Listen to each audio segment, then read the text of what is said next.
नमस्कार दर्शक मित्रों, हमारी चैनल पर आपका स्वागत है। कृपा करके हमारी चैनल लाइक, कमेंट एवं सब्सक्राइब करें ताकि हमारे नए अपडेट आपको मिलते रहे। कमेंट में जय श्री राम लिखना ना भूले। चलिए रामायण में पिनाक की कथा के बारे में आगे बात करते हैं। दूसरे दिन प्रातःकाल राजा जनक से महर्षि विश्वामित्र ने कहा, हे राजन, दशरथ के इन दोनों कुमारों की इच्छा पिनाक नामक धनुष को देखने की है, अतः आप इनकी इच्छा पूर्ण करने की व्यवस्था कर कीजिए। राजा जनक के कुछ कहने से पूर्व ही राम ने कहा, हे नरश्रेष्ठ, पहले आप हमें पिनाक का वृत्तांत सुनाइए। हमने सुना है कि पिनाक शंकर जी का प्रिय धनुष है। शिव जी के पास से यह आपके पास कैसे आया? इस पर मिथिलापति जनक बोले, हे राम, एक बार प्रजापति दक्ष ने एक बड़ा विशाल यज्ञ किया। दक्ष जी शंकर जी के श्वशुर थे। अपने जामाता से अप्रसन्न के कारण उन्होंने उस यज्ञ में न तो शिव जी को आमंत्रित किया और न ही अपनी पुत्री सती को। पति के समझाने बुझाने की परवाह न करके सती अपने पिता के यहाँ यज्ञ में पहुँच गई। वहाँ सती का बहुत अपमान हुआ। सती ने देखा कि देवताओं के लिए यज्ञ का जो भाग निकाला गया था उसमें शिव जी का भाग था ही नहीं। इससे क्रुद्ध होकर सती ने यज्ञ कुंड में कूदकर अपने प्राण त्याग दिए। महादेव जी के गणों ने, जो सती के साथ राजा दक्ष के यहाँ आए थे, लौटकर महादेव जी को सारा वृत्तांत बताया। सती की मृत्यु की सूचना पाकर महादेव जी बड़े क्रुद्ध हुए। उन्होंने राजा दक्ष की यज्ञ भूमि में जाकर उस यज्ञ को नष्ट कर डाला। फिर वे अपना पिनाक नामक धनुष चढ़ाकर देवताओं को मारने के लिए अग्रसर हुए, क्योंकि देवताओं ने उस यज्ञ का भाग महादेव जी को नहीं दिया था। महादेव जी का यह रौद्र रूप देखकर सारे देवता बहुत भयभीत हुए। देवताओं ने अनुनय विनय करके महादेव जी का क्रोध शांत कराया। क्रोध शांत होने पर महादेव जी ने पिनाक को देवताओं को दे दिया और कैलाश पर्वत पर लौट गए। देवताओं ने उस धनुष को हमारे पूर्व पुरुष देवराट को दे दिया। तभी से वह धनुष हमारे यहाँ रखा है। हमारे पूर्वजों का स्मृति चिन्ह होने के कारण हम इस धनुष की देखभाल सम्मान के साथ करते आ रहे हैं। इसी बीच एक बार हमारे राज्य में अनावृष्टि के कारण सूखा पड़ गया, जिससे प्रजाजनों को भयंकर कष्ट का सामना करना पड़ा। उस कष्ट से मुक्ति पाने के लिए मैंने एक बहुत बड़ा यज्ञ किया। पुरोहितों के आदेशानुसार मैंने अपने हाथों से खेतों में हल चलाया। हल से भूमि खोदते खोदते भगवान की इच्छा से मुझे एक परम रूपवती कन्या प्राप्त हुई। उसे मैं अपने राजमहल में ले आया और उसका नाम सीता रखकर अपनी पुत्री के समान उसका लालन पालन करने लगा। जब सीता किशोरावस्था को प्राप्त हुई तो दूर दूर तक उसके सौंदर्य एवं गुणों की ख्याति फैलने लगी। देश देशांतर के राजकुमार उसके साथ विवाह करने के लिए लालायित होने लगे। मैं अद्भुत पराक्रमी योद्धा के साथ ही सीता का विवाह करना चाहता था। अतः मैंने यह प्रतिज्ञा कर ली कि शिव जी के धनुष पिनाक पर प्रत्यंचा चढ़ा देने वाला वीर राजकुमार ही सीता का पति होगा। मेरी प्रतिज्ञा की सूचना पाकर सहस्त्रों राजकुमार और राजा महाराजा समय समय पर अपने बल की परीक्षा करने के लिए यहाँ आए, किंतु पिनाक पर प्रत्यंचा चढ़ाना तो दूर, वे उसे तिल भर खिसका भी न सके।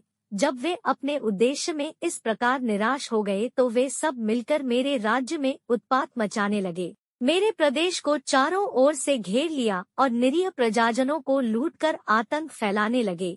मैं अपनी सेना को लेकर उनके साथ निरंतर युद्ध करता रहा।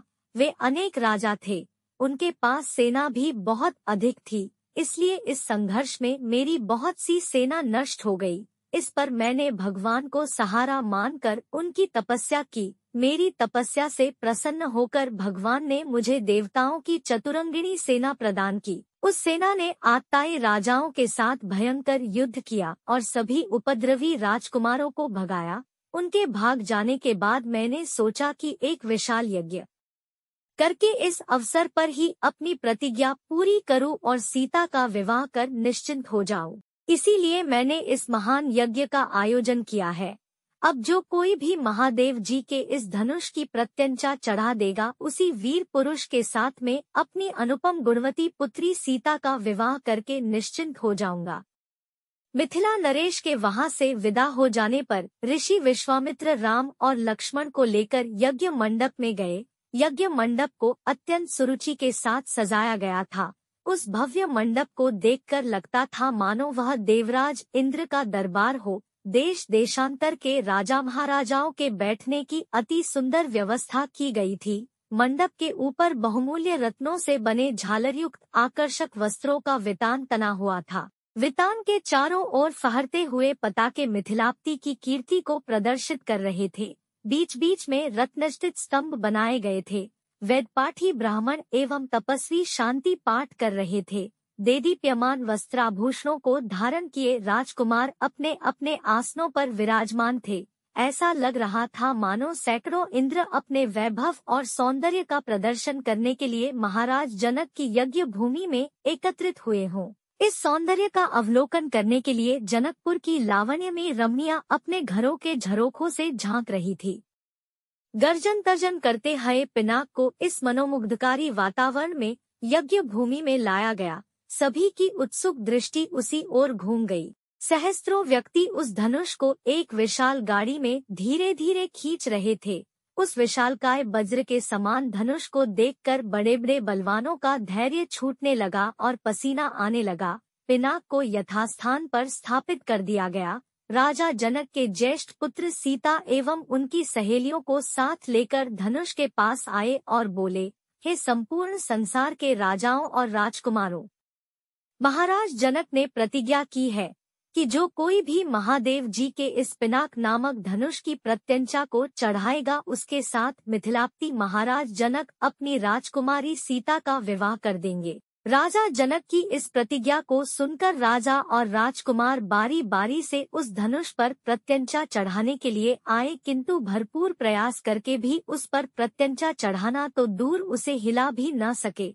अंत में वे लज्जित हो सिर झुकाकर तथा श्रीहीन होकर इस प्रकार अपने अपने आसनों पर लौट गए जैसे कि नागराज अपनी मणि गंवाकर लौट आते हैं। इस प्रकार एक एक करके सब राजाओं और राजकुमारों को विफल मनोरथ होकर लौटता देख महाराज जनक को बहुत दुख हुआ। उन्होंने बड़ी निराशा के साथ मर्मभेदी स्वर में कहा, संपूर्ण संसार के विख्यात शक्तिशाली योद्धा यहाँ विद्यमान है, किंतु बड़े दुख की बात है कि उनमें से कोई भी पिनाक पर प्रत्यंचा नहीं चढ़ा सका। उनकी इस असफलता को देखकर ऐसा प्रतीत होता है कि पृथ्वी शूरवीर क्षत्रियों से खाली हो गई है। यदि मुझे पहले से ज्ञात होता कि अब इस संसार में वास्तव में कोई क्षत्रिय योद्धा नहीं रहा है, तो मैं न तो धनुष यज्ञ का अनुष्ठान करता और न ऐसी प्रतिज्ञा करता। लगता है कि मेरी पुत्री सीता आयु पर्यंत कुंवारी रहेगी। परमात्मा ने उसके भाग्य में विवाह लिखा ही नहीं है। महाराज जनक की यह बात सुनकर उन सभी राजाओं और राजकुमारों ने, जो अपनी असफलता से पहले ही लज्जित हो रहे थे, क्षुब्ध मन से दृष्टि नीचे झुका लिया। राजा जनक के द्वारा की गई इस भर्त्सना का उनके पास कोई उत्तर न था, परंतु अयोध्या के छोटे राजकुमार लक्ष्मण को मिथिलाप्ति द्वारा समस्त क्षत्रियों पर लगाया गया लांछन सहन नहीं हुआ। कुपित होकर उन्होंने अपनी भ्रिकुटी चढ़ा ली और तीखे शब्दों में बोले, हे मिथिला के स्वामी राजा जनक, आपके ये शब्द सर्वथा अनुचित और सूर्यकुल तथा रघुवंश का अपमान करने वाले हैं। आश्चर्य है कि आपने ऐसे अपमानजनक शब्द कहने का साहस कैसे किया। जहाँ प्रतापी सूर्यकुल का साधारण व्यक्ति विद्यमान हो, वहाँ भी कोई इस प्रकार तिरस्कार भरे शब्द कहने से पूर्व अनेक बार उस पर विचार करता है। फिर यहाँ तो सूर्यकुल के मणि श्री रामचंद्र साक्षात विराजमान है। आप शिव के इस पुराने पिनाक की इतनी गरिमा सिद्ध करना चाहते हैं। मैं बिना किसी अभिमान के कह सकता हूँ कि इस पुराने धनुष की तो बात ही क्या है। यदि मैं चाहूँ तो अपनी भुजाओं के बल से इस धनुष के स्वामी महादेव सहित संपूर्ण सुमेरु पर्वत को हिलाकर रख दूं, इस विशाल पृथ्वी को अभी इसी समय रसातल में पहुँचा दूं। ऐसा कहते हुए लक्ष्मण के नेत्र क्रोध से लाल हो गए। उनकी भुजाएं फड़कने लगी और उनका संपूर्ण शरीर क्रोध की ज्वाला के कारण थर थर कांपने लगा। आज के लिए बस इतना ही। मेरे सारे भाई और बहनों को विनती है कि आप हमारे रामायण के अगले वीडियो भी देखें। कमेंट में जय श्री राम लिखना ना भूले। कृपा करके अपना ख्याल रखें। मिलते हैं अगले वीडियो में। धन्यवाद।